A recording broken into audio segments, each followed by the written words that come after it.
Would you like to join us in the garden? Could we dig some graves?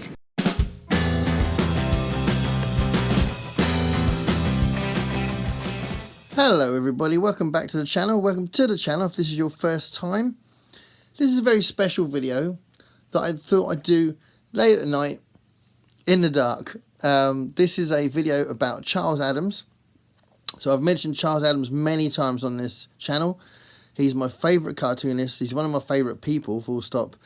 And I had the enormous pleasure of reading his biography recently, which I'll talk about in a second. Charles Addams, A Cartoonist's Life by Linda H. Davis. And it's a wonderful book. But I wanted to reference another book and basically tell you some things about him and some of the things I learned in that book, some of the things I knew anyway, and some of the things I knew from this other book I'm going to mention. Because it's quite an interesting story, really, because there are some surprises in this story. And there's also, weirdly, some things that I can relate to in my own life, which is quite nice. So just to kind of give you some initial information that you may not know, don't know. So Charles Addams is the Addams in the Addams Family. So if you're familiar with the Addams Family as a cultural phenomenon, then Charles Addams created the Addams Family. He was a cartoonist who very, very early on in his career, literally his second proper job, he started working for the New Yorker. And he worked for the New Yorker for decades and decades, and it's where you would find the Addams Family cartoons.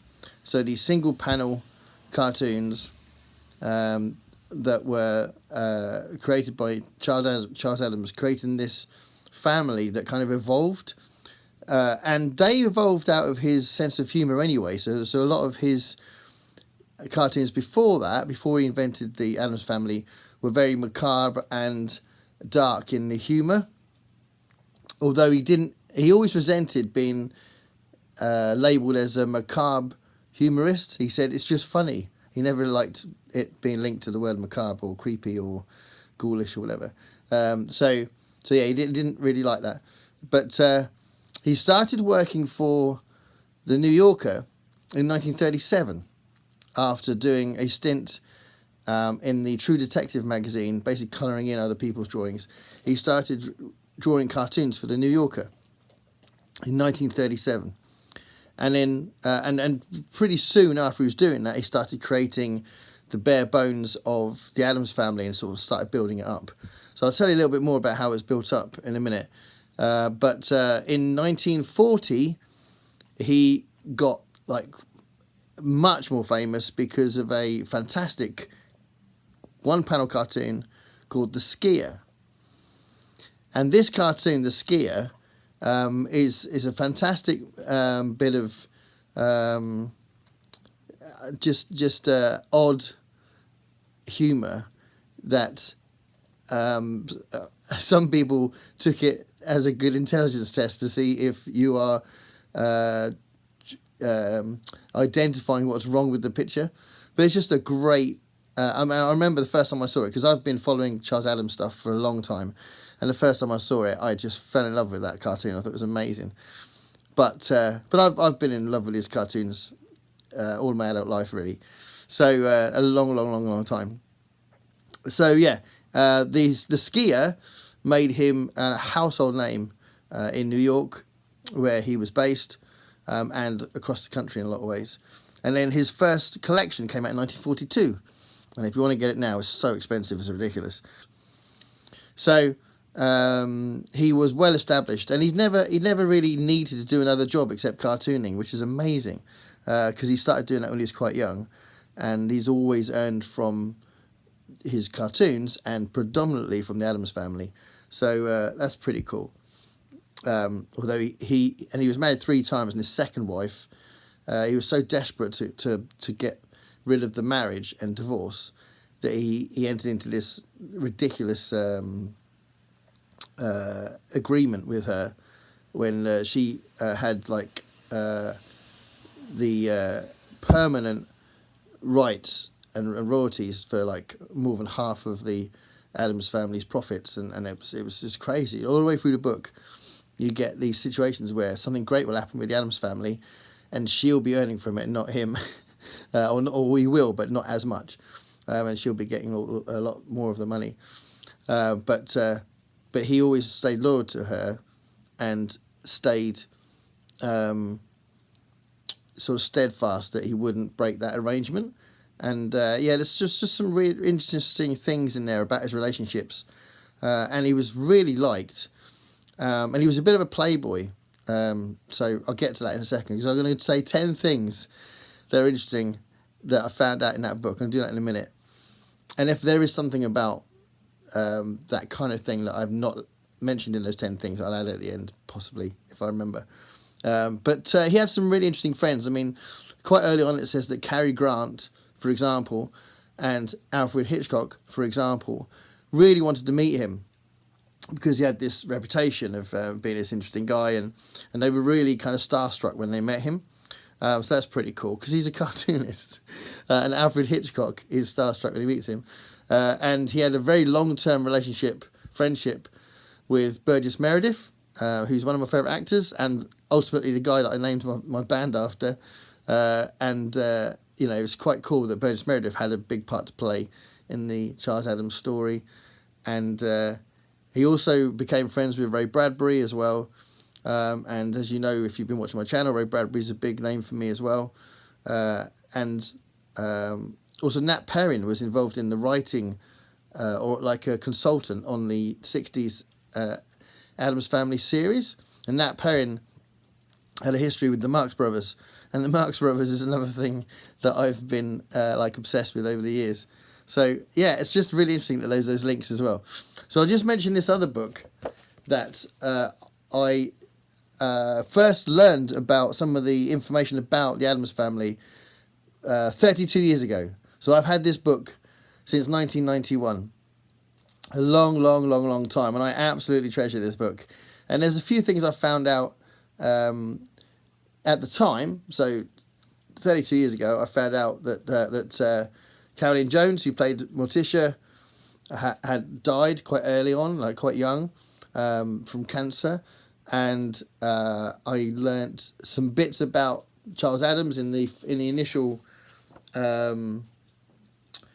chapters, and it's interesting actually, because Gomez always smoked a cigar in the series, and their house, the Addams house, was full of antiques. And that's true about Charles Addams as well. He smoked a cigar all the time, and his house was full of antiques. So this is kind of a little bit of a like a coffee table book kind of thing. Lots of pictures and big font. So it's not like a rigorous analysis of the Addams Family, but it's a really good book, and it does tackle different aspects of the making of it and the cast and that kind of thing. It only ran for 2 years. The Addams Family series only ran from 1964 to 1966.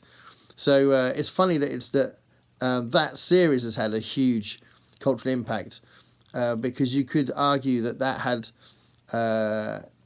more of an impact than the initial cartoons that Charles Addams created. In a lot of ways, it kind of made it more real for people, and obviously that spun off into the 1991 Barry Sonnenfeld film with Angelica Houston playing Morticia, and so on and so on.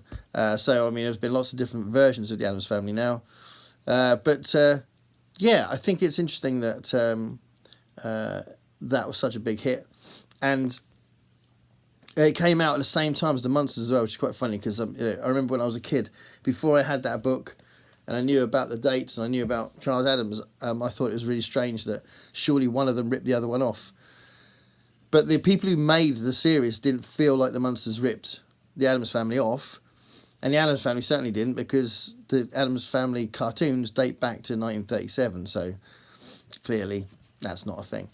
So the first thing I've got written here is my number one fact that came from the book, was the skier was such an important cartoon for his career. So I've already mentioned that, but 1940, the skier made a massive impact on his career. Number 2 is quite an interesting one. So when you think about his cartoons, you just say, oh, what a clever man he was.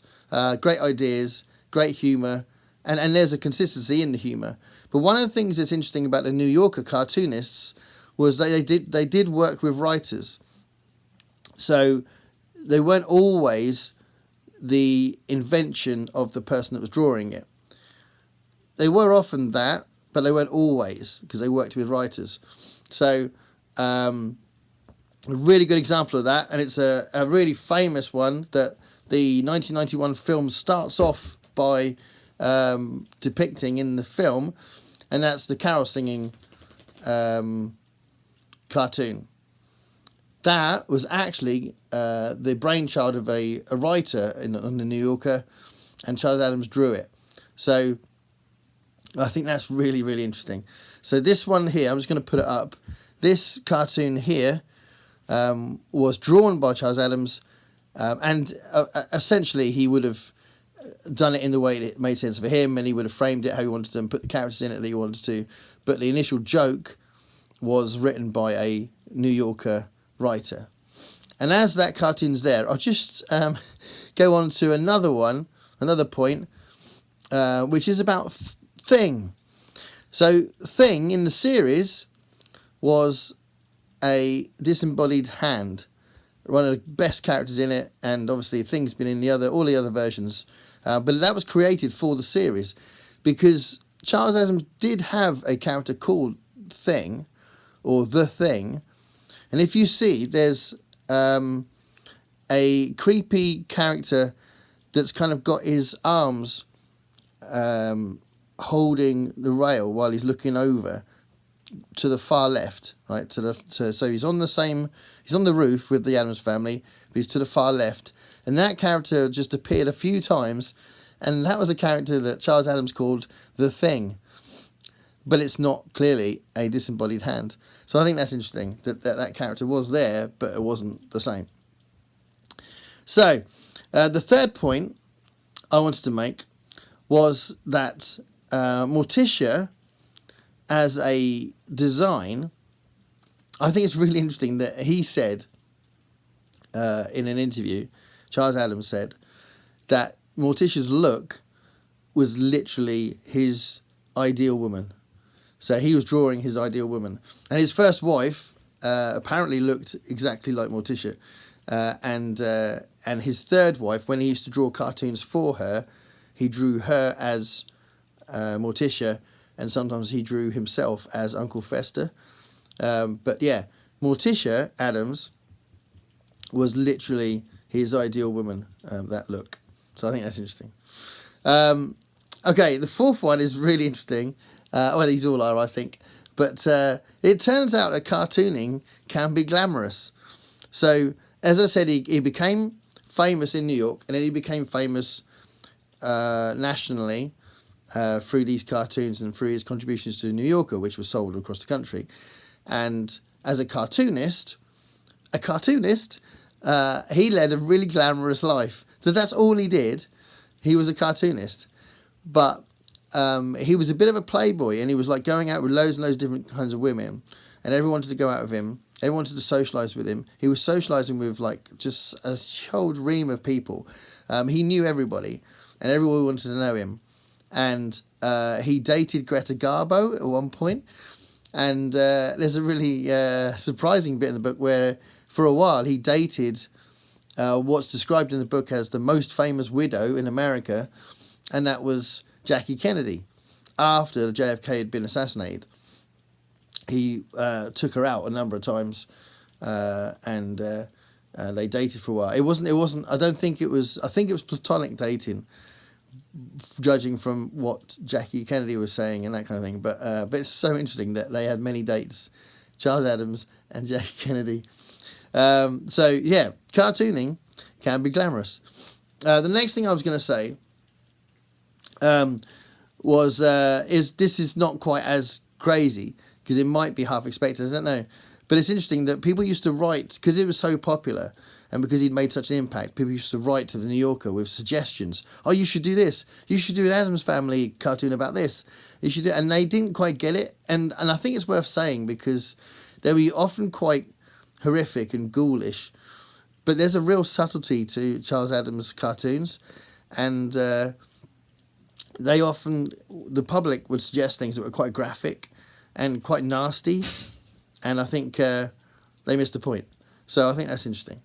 So the next point I was going to make was... What's this? I can't even read it.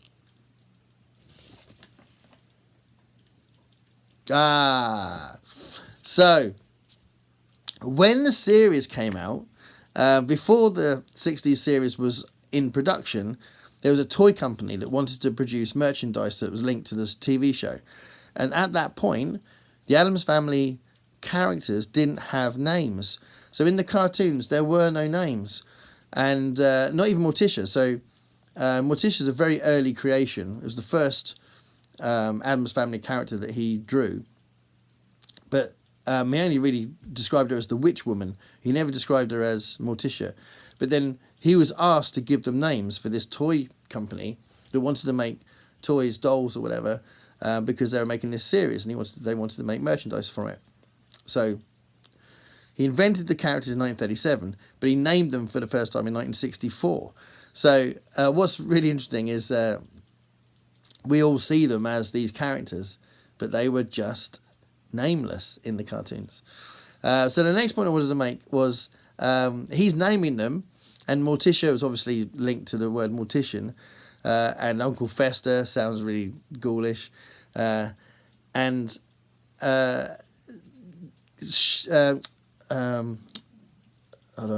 John Astin, who played Gomez in the series, was actually given the choice of two different names. So he was told he could either pick Rapelli, which is a really cool name, Rapelli, or Gomez for the name of his character. So he chose Gomez. And, you know, from then on, the father figure and husband in the Addams Family was Gomez Addams, like a massive cultural character. And it was named by John Astin, which is fantastic. And John Astin's still around now, isn't he? And he did do a speech at Charles Addams' funeral as well. But yeah, John Astin played Gomez and named Gomez as well. The other thing I was going to say was Lurch in the series used to say "you rang," and he used to go "Ugh," now again, just make comments that were a bit like rolling his eyes and that kind of thing, but like a vocal version of that. And in the cartoons, Lurch did exist, but Lurch was completely mute, never said anything. Any of the captions were never something that Lurch said. He was always just there in the background, probably mainly making the scene look a bit more ghoulish. So Lurch was completely mute. So I think I've only got one more point. Oh, yeah. So Charles Addams had this dark sense of humour, and he didn't see his sense of humour as particularly dark. He just thought it was just funny. And his attitude to life was a little bit eccentric with all these antiques that he collected and all that. But I was going to leave with this really nice thing that his third wife that saw life in a similar way, her name was T, and they were married in a pet cemetery, and they are both now buried in a pet cemetery. So there you go. So the Addams Family, this book was absolutely brilliant. This book, Linda H. Davis, A Cartoonist's Life. I was so pleased to find it. This came out in 2006, but I didn't know it existed. So I was really, really pleased to find it. And immediately grabbed it, and now I've read it. And this is a book I've had for a long, long time. It's a book I really treasure. Everything you ever want to know about the Addams Family. And I'm going to continue collecting his work. There's a few I haven't got still, even after this amount of time, because they're so expensive. But yeah, let me know what you think of the Addams Family. And Thanks a lot for watching. Do-do-do-dum. Do-do-do-dum. Do-do-do-dum. Do-do-do-dum. Do-do-do-dum.